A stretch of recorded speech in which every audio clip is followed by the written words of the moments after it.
जो चाहोगे वो पाओगे। दोस्तों, इच्छाएं अनंत हैं। सारी इच्छाएं पूरी हो जरूरी नहीं, लेकिन सारी अधूरी रह जाएं ऐसा भी नहीं। अधूरे और पूरे के बीच एक फर्क होता है।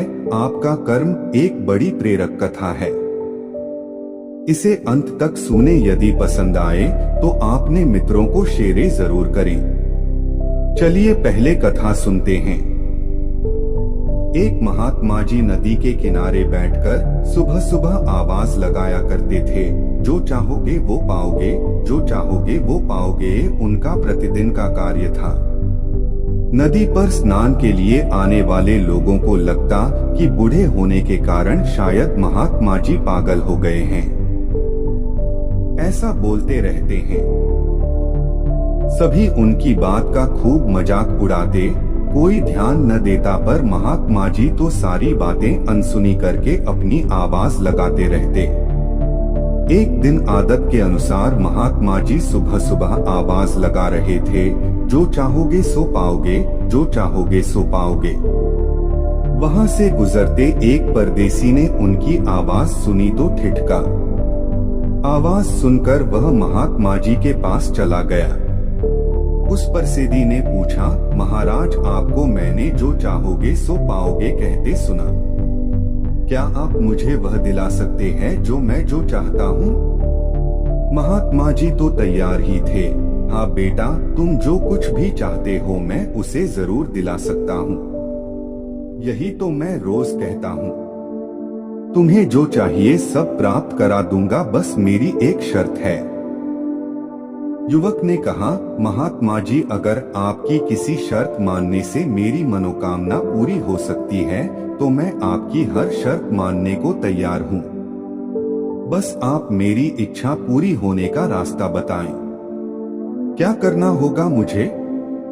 महात्मा जी ने कहा, तुम्हें मेरी बात बिना कोई प्रश्न किए माननी होगी।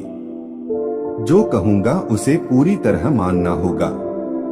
यदि कोई प्रश्न किया तो फिर मेरा मंत्र असफल हो जाएगा। अब बोलो, क्या संभव है तुम्हारे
हैं? इसे कसके अपनी मुट्ठी में पकड़ लो और इसका एक पल भी मत गंवाना। यदि तुमने इसे नहीं गंवाया तो तुम इससे जितने चाहो उतने हीरे बना सकते हो। युवक अभी कुछ सोच ही रहा था कि महात्मा जी ने उसकी दूसरी हथेली में कुछ रखते हुए कहा, यह दुनिया का सबसे कीमती मोती है। लोग इसे धैर्य कहते हैं। जब कभी तुम्हारे हीरे यानी समय के बढ़िया इस्तेमाल के बाद भी परिणाम ना मिले तो इस कीमती मोती को धारण कर लेना। याद रखना, जिसके पास यह मोती है वह दुनिया में कुछ भी प्राप्त कर सकता है। युवक मन ही मन बुरी तरह झुंझला गया।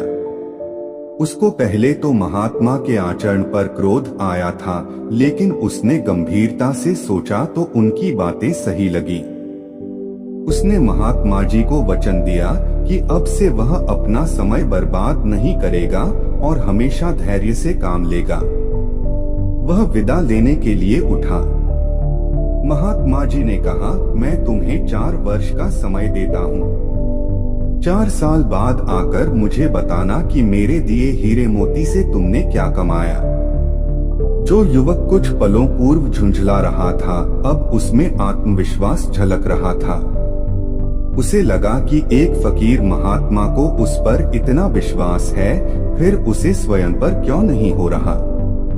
उसने महात्मा जी के चरण छूकर आशीर्वाद लिए और हीरों का व्यापारी बनने के निश्चय के साथ वहां से चला। शहर गया और उसने हीरे के व्यापारी के यहाँ काम करना शुरू किया। अपनी मेहनत और ईमानदारी के बल पर व्यापार की बारीकियां सीखने लगा। 4 साल के अंत तक वह सिर्फ कारीगर नहीं रह गया, बल्कि छोटे मोटे सौदे करने लगा। उसे महात्मा जी के दिए हीरे मोती का परिणाम मिलता नजर आने लगा था। वह मेहनत से काम करता हुआ व्यापार के गुण सीख गया था और अब धीरे धीरे उसकी पहचान भी बनने लगी थी। 4 साल बीतने पर वादे के अनुसार वह महात्मा जी से मिलने के लिए आया। वह अपने स्थान पर नहीं थे। उसने उनके शिष्यों से पूछा तो पता चला कि महात्मा जी का देहांत हो चुका है। शिष्यों ने बताया कि महात्मा जी ने मरते समय तुम्हारे लिए घड़े में कोई संपत्ति छोड़ रखी है, वह लेकर जाओ। उसने वह घड़ा खोला। घड़े में कागज के एक टुकड़े पर लिखा था, तुम कारोबार सीख चुके हो, धन की कमी नहीं है। अब एक चीज तुम्हारे पास से लुप्त होने वाली है, संतोष। इसलिए मैं तुम्हें तीसरा रत्न संतोष देता हूँ। इसे अपने साथ गांठ बांधकर रख लो, बहुत बड़े व्यापारी बनोगे।